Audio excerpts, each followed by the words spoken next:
Yo Tsuragon, seperti biasa bagaimana kabar kalian di minggu ini? Semoga semuanya baik-baik saja ya. Dragon adalah buronan kelas kakap yang dicari oleh pemerintahan dunia selama bertahun-tahun. Dia adalah sosok mengerikan di mata dari pemerintahan dunia karena disinyalir mempunyai rahasia terbesar yang dimiliki oleh organisasi tersebut ataupun pemberontakan yang dilakukan dengan mengakuisisi tiap-tiap negara yang sudah diklaim oleh pemerintah. Ketakutan dari pemerintahan dunia bertambah besar selepas munculnya organisasi milik Dragon yang bernama Tentara Revolusioner yang menjadi acuan utama Dragon untuk menggulingkan pemerintahan dunia saat ini. Salah satu hal yang paling menarik mengapa pemerintahan dunia menjadikan Dragon ini seorang yang paling diburu tentu saja tak lain bisa jadi ayah dari Luffy ini memiliki rahasia yang paling penting yang tentu sangat ditakuti oleh pemerintahan dunia jika bocor ke publik. Nah, mengenai rahasia ini tentu saja bisa jadi Dragon mendapatkan baik itu dari dulunya dia mantan dari marinir yang tentu saja punya akses terhadap tempat-tempat vital yang ada di sana, atau opsi kedua bisa saja pemimpin revolusioner yakni Dragon yang disinyalir punya mata-mata di dalam tubuh dari pemerintahan dunia.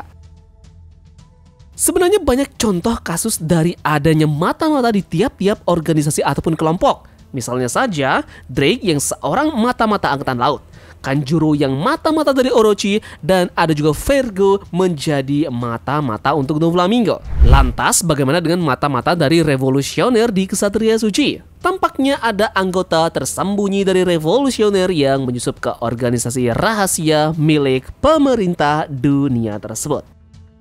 Para Ksatria Suci tampaknya terinspirasi oleh Ksatria Meja Bundar, sebuah legenda yang berakar pada warisan bangsa Celtic, Prancis dan juga Inggris. Prancis secara signifikan membentuk legenda tersebut, menambahkan unsur-unsur utama yang membuatnya selaras erat dengan budaya Prancis. Oda Sensei sepertinya memang membentuk Prancis dalam Dragon dan juga Maria Joa. Nah, semisal contoh-contoh yang umum adalah bagaimana bentuk bangunan pemerintah dunia beserta dengan organisasi dari Dragon yang dihubungkan dengan negara Prancis. Adanya Kastil Maria Joa mencerminkan Château de Chambord. Revolusi Dragon itu sama dengan revolusi Prancis, di mana yang kita tahu tentara revolusioner mengepung sebuah kastil. Insiden stok bahan makanan Celestial Dragon mencerminkan ucapan Ratu Prancis tentang kelaparan kepada rakyat. Jadi oleh karena itu, masuk akal jika Oda Sensei memasukkan mitos Prancis tentang Ksatria Meja Bundar di dalam ceritanya. Dalam mitos sendiri, pengkhianatan dan juga mata-mata memainkan peran utama dan sentral dalam mengubah peristiwa di banyak sekali novel. Pengkhianatan paling terkenal dalam legenda adalah seorang ksatria bernama Modred. Apakah kalian melihat helmnya? Bentuknya seperti kepala naga.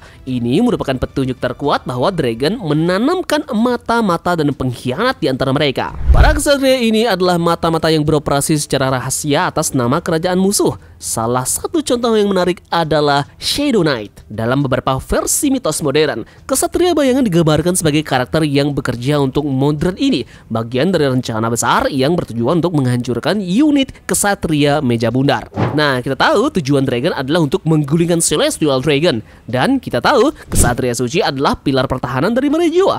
Nah, jadi bagaimana dia berencana untuk melawan dan mengalahkan mereka tanpa menempatkan mata-mata untuk mengumpulkan informasi tentang kekuatan dan pergerakan mereka? Mari coba kita telusuri beberapa poin yang mendukung pernyataan ini. Sebagai contoh, Shanks membaca informasi tentang Kid sebelum melawannya.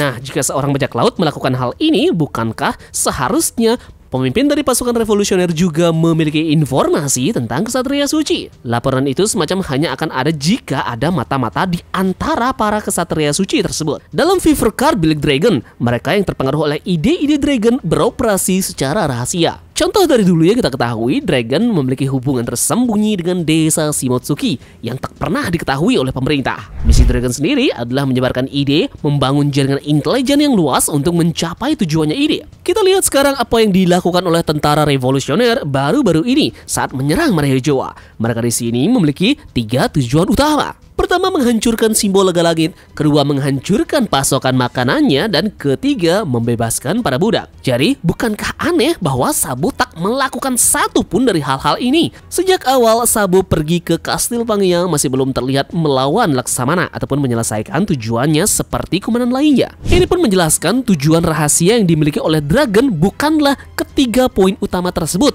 dan bahkan tak diketahui orang lain. Jadi, kemungkinan besar saat menjalankan misinya, Sabo mendengar seorang penjaga yang menyebut ruang hantu. Inilah target dan tujuan sebenarnya dari Dragon di samping 3 tujuan yang kita bahas tadi. Mata-mata dari anggota Ksatria Suci yang dimiliki oleh pasukan revolusioner ini merasakan sesuatu di sana dan memberitahu Dragon dan kemudian mengirim Sabo untuk menyelidiki ruangan tersebut. Dalam animenya sendiri, Sabo di Istana Pangia ini sedang memfilmkan suatu tempat. Dia banyak mengambil foto di ruangan-ruangan tersebut. Jadi inilah tujuan rahasia yang dipercayakan Dragon kepada Sabo. Itulah sebabnya Sabo tak melawan para Laksamana dan tidak hadir di sana. Jadi bagaimana jika mata-mata Ksatria Suci itu merasakan sama atau otoritas atas Gorosei? Ketika Sabo meninggalkan Mariojoa, hal pertama yang dia lakukan tentu adalah memberitahu Dragon hasil dari misinya ini. Sabo di sini pun berkata bahwa tata kosong itu tidaklah kosong. Itulah sebabnya Dragon tak terkejut tentang Sama. Dia tahu dari laporan mata-mata, tetapi hanya butuh konfirmasi terkait dengan hal tersebut. Nah, sekarang kita akan masuk ke siapa sebenarnya identitas mata-mata dari revolusioner yang ada di dalam tubuh dari Ksatria Suci. Pertama adalah kesatria dari keluarga Don Quixote. Tidakkah kalian perhatikan bahwa beberapa anggota keluarga dari Don Quixote ini condong ke arah kebaikan dan menolak korupsi serta rasisme dari naga langit? Misalnya, Homing Don Quixote bagus dan memiliki pola pikir yang berbeda dari naga langit yang lainnya. Kita juga melihat Don Quixote Josgar juga sangat menarik. Jadi, bukankah ini suatu pola? Dan poin terbaiknya adalah Don Quixote do Flamingo menempatkan Vergo sebagai mata-mata dari Angkatan Laut. Sengoku juga menanam Don Quixote Corazon sebagai mata-mata dari do Flamingo. Yep, bagaimana jika Dragon juga memiliki pola yang sama dengan menanam mata-mata Don Quixote di dalam tubuh dari Ksatria Suci?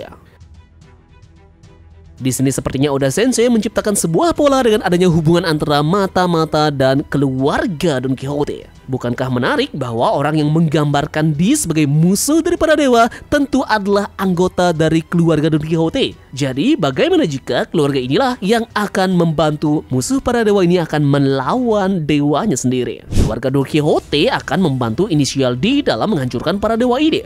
Dragon adalah satu-satunya dalam cerita sejauh ini yang telah memenuhi pepatah D akan selalu menyebarkan badai lain dan mengepung Mariojoa. Kemudian kita ke petunjuk yang lainnya.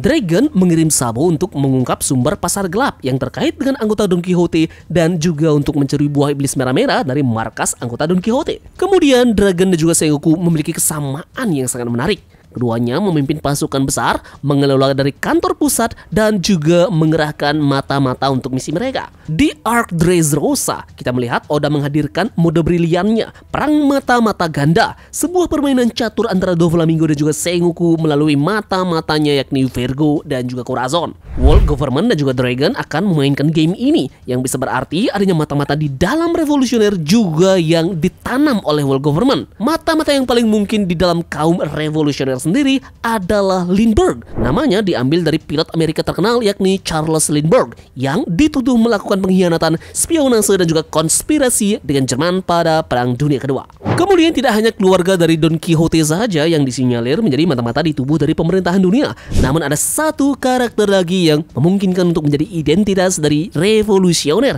ke tubuh dari pemerintahan dunia.